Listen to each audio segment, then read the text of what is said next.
The Zorathi Dominion believed themselves unchallenged lords of the Orion Arm.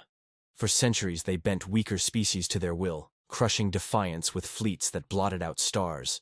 Their doctrine was simple: fear sustains empire. When the humans of Colony Vega 9 refused tribute, the Zorathi sent no diplomats. There was no negotiation, no ultimatum, only warships. From orbit they fired indiscriminately. Whole districts became seas of flame. Their soldiers descended in black-plated exosuits, trampling the soil as though it already belonged to them.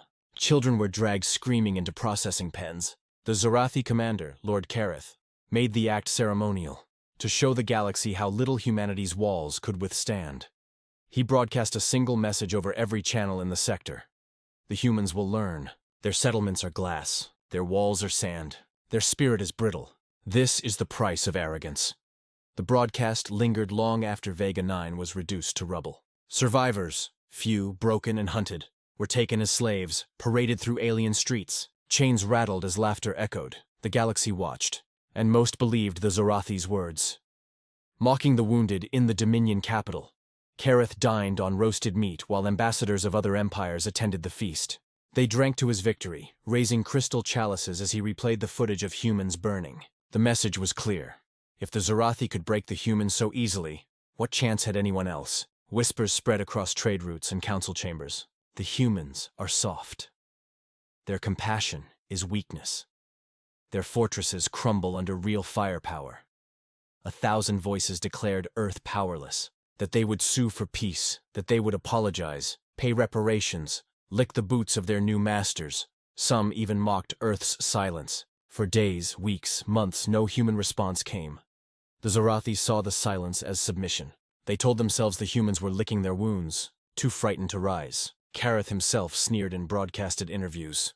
Humanity will bow. They are not warriors. They are farmers and merchants, builders of walls that break at the first hammer's fall. We will crack them open until they are dust beneath our boots. And the galaxy believed him. The silence before the storm. What the galaxy did not understand was that silence was not surrender. Humanity does not answer in haste. Humanity remembers. Humanity builds. Humanity waits. On Earth, in orbital yards hidden behind coated beacons, dreadnought keels glowed red as they were forged. Factories that once made agricultural drones now mass-produced war machines. Colonies that looked like wounded prey were stockpiling munitions, not tears. Across scattered systems, survivors of Vega 9 whispered to one another in grief, and swore oaths in blood. Their broken walls became gathering places where steel and fury were shaped. The galaxy mistook patience for fear.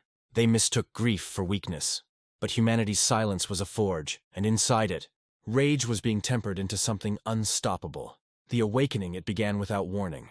A Zorathi convoy carrying loot from Vega 9 vanished in uncharted space. No wreckage, no survivors, only a chilling message pulsed across the Dominion's military comms, repeating endlessly, "We are the walls you broke. We are the fortresses you built with your cruelty. And we are coming." At first, the Dominion scoffed. A human trick, they said, a desperate bluff. But then more convoys vanished. Border outposts went dark. Patrol fleets entered quiet sectors and never returned. Soon the Dominion realized the silence was broken. On council frequencies across the galaxy, the human voice, calm, steady, merciless, spoke. "You believed our walls fell. You believed we had no teeth. You were wrong. Every broken stone has become a fortress. Every shattered life is a blade. You taught us war. Now you will know it in full." The Zorathi laughed nervously. But the laughter faded when humanity's fleets arrived. When fortresses rose, they came not as scattered ships, not as ragtag survivors, but as armadas clothed in vengeance. Human warships were unlike anything the galaxy had ever seen. Hulking dreadnoughts built from reforged orbital stations, their hulls layered with stolen tech, reverse-engineered alien weapons, and Earth's brutal industrial efficiency. Fleets stretched from horizon to horizon, shadows blotting suns. On Vega 9's ruins, humanity returned first. Not to weep, but to anchor the rally point. Fortresses rose on broken walls. Defense platforms were carved into the craters where civilians once died. Out of ruin, a citadel of vengeance was born. And from that fortress, humanity struck outward like fire unleashed. Entire Zorathi fleets were annihilated in hours. Their vaunted battleships, once the terror of empires, cracked under rail cannons the size of mountains. Planetary garrisons that mocked the idea of human war crumbled beneath orbital bombardments that boiled seas. Kareth himself, the one who mocked humanity's fragility, watched as his proudest shipyards were reduced to glowing slag. The shattering of armies, the Dominion responded with its full might. Armies numbering in the millions, fleets of 1,000 ships, converged to break this rising human storm. Their admirals declared with certainty, they are still only human. They cannot fight the weight of empire. But humanity had turned broken walls into fortresses, and fortresses, once awakened, are hungry. At the Battle of Skara's Gate, the Dominion unleashed their greatest host, 12 fleets, 4 planetary siege groups, and the Terror-class flagship Oblivion's Wrath. What met them was not a desperate defense. It was annihilation. Humanity's fortress fleets emerged from slipspace like gods of war. Weapons roared that should not have been possible. Kinetic lances ripping capital ships apart with one blow. Drone swarms blotting the stars like locusts of steel. Carriers unleashing soldiers in drop pods that fell like meteors. The Dominion's greatest armies shattered against them. Fortress after fortress was revealed. Every colony the Zarathi thought broken now rebuilt as a bastion. A launching point for humanity's revenge. By battle's end, Skara's Gate was littered with wreckage. Dominion admirals, once proud, now silent, fled into the void. And in the dark between stars, whispers spread. The humans turned rubble into castles. And those castles walk. Retribution without end humanity did not stop. They did not merely reclaim Vega 9.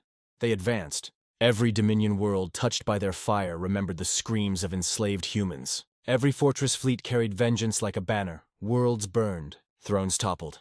Zarathi cities were drowned beneath storms of fire. The Dominion begged allies to intervene, but none dared. Too many remembered Kareth's arrogance. Too many now feared the fortresses of humanity.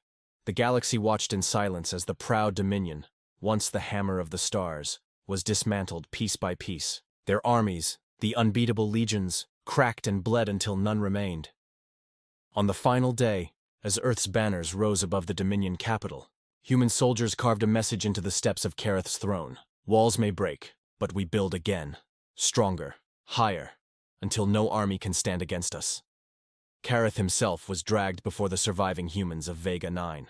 His voice, once arrogant, now trembled. His words, once cruel, now begged. But humanity does not forget. His end was broadcast across the galaxy, not in mockery, but in silence. A silence heavy with finality. Aftermath of silence. When the last Dominion fleet burned, the galaxy held its breath. Would Earth march on? Would humanity devour the stars? But humanity did not conquer for empire. Their fleets did not linger as tyrants. They returned to their fortresses, rebuilt their colonies, mourned their dead. Yet the message was eternal, etched into every scorched world, every shattered fleet. Humanity is patient. Humanity remembers. Break us, and we will rise stronger. Burn our homes, and they will become fortresses. Strike at us once, and we will answer with wars that shatter empires. In the quiet that followed, alien councils whispered, trading hushed warnings, never provoke Earth again. And in those whispers lived the truth. Humanity's patience is vast, but their vengeance is infinite.